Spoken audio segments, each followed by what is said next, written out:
Hi hello ನಮಸ್ಕಾರ ಬಿಜಾಪುರ ಮಂದಿ. ನಾವಿವತ್ತು ಹೊರಗೊಂಟಿದೀವಿ, ಎಲ್ಲಿ ಹೊಂಟಿದೀವಿ ತೋರಿಸ್ತೀನಿ ಬನ್ನಿ. ನನ್ನ ಸಿಸ್ಟರ್ ಶಾಪಿಂಗ್ ಮಾಡೋದಿತ್ತು, ಅದಕ್ಕೆ ಜುಡಿಯೋ ಕರ್ಕೊಂಡು ಹೋಗಿದ್ದೆ. ಜುಡಿಯೋದಲ್ಲಿ ಆಫರ್ ಇತ್ತು ನೋಡ್ರಿ, ಅದಕ್ಕೆ ಡ್ರೆಸ್ ತಗೊಳಕ್ ಹೋಗಿದ್ವಿ. ಶಾಪಿಂಗ್ ಮಾಡಕ್ ಹೋಗಿದೀವಿ ಅಂದ್ಮೇಲೆ ನಾನು ಒಂದು ಡ್ರೆಸ್ ನೋಡ್ದೆ ಇರ್ತೀನ, ನಾನು ಒಂದು ಡ್ರೆಸ್ಸಸ್ ನೋಡ್ದೆ ತಗೊಂಡೆ ನೋಡಿ.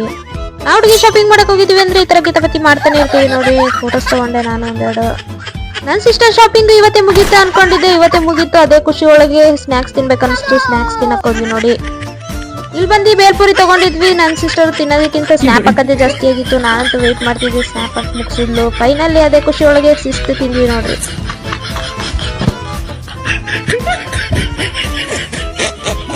ಈ ಹೋಟೆಲ್ ಒಳಗೆ ಸ್ನಾಕ್ಸ್ ಅಂತೂ ಮಸ್ತ್ ಇತ್ತು ನೋಡ್ರಿ. ನನಗಂತೂ ಬೇಲ್ಪುರಿ ತುಂಬಾ ಇಷ್ಟ ಆಯ್ತು. ನನ್ನ ತಂಗಿ ಫ್ರೆಂಚ್ ಫ್ರೈ ತಗೊಂಡಿದ್ದೆ ನೋಡ್ರಿ.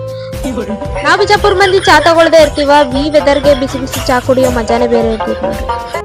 ಅಲ್ಲಿಂದ ಹೊರಟ್ವಿ ನೋಡ್ರಿ. ನಮ್ಮ ಮನೇಲಿ ಕಾಯಿಪಲ್ಲೆ ತರ ಕೇಳಿದ್ರು, ಕಾಯಿಪಲ್ಲೆ ತಗೊಳಕ್ ಹೋದ್ವಿ. ನನ್ನ ಸಿಸ್ಟರ್ ಕಾಯಿಪಲ್ಲೆ ತಗೋತಿದ್ಲು, ಅವಳು ಕಾಡಿಸ್ತಿದ್ದೆ ನೋಡ್ರಿ. ಫೈನಲಿ ಅವಳನ್ನ ಕಾಡಿಸ್ಕೊಂಡು ಅಲ್ಲಿಂದ ಹೊರಟ್ವಿ ನೋಡ್ರಿ. ನನ್ನ ಮಿನಿ ಬ್ಲಾಗ್ ಇಷ್ಟ ಆಗಿದ್ರೆ ಲೈಕ್ ಮಾಡಿ, ಫಾಲೋ ಮಾಡಿ. ನೆಕ್ಸ್ಟ್ ಬ್ಲಾಗ್ ಸಿಗೋಣ. ಬಾಯ್ ಬಾಯ್.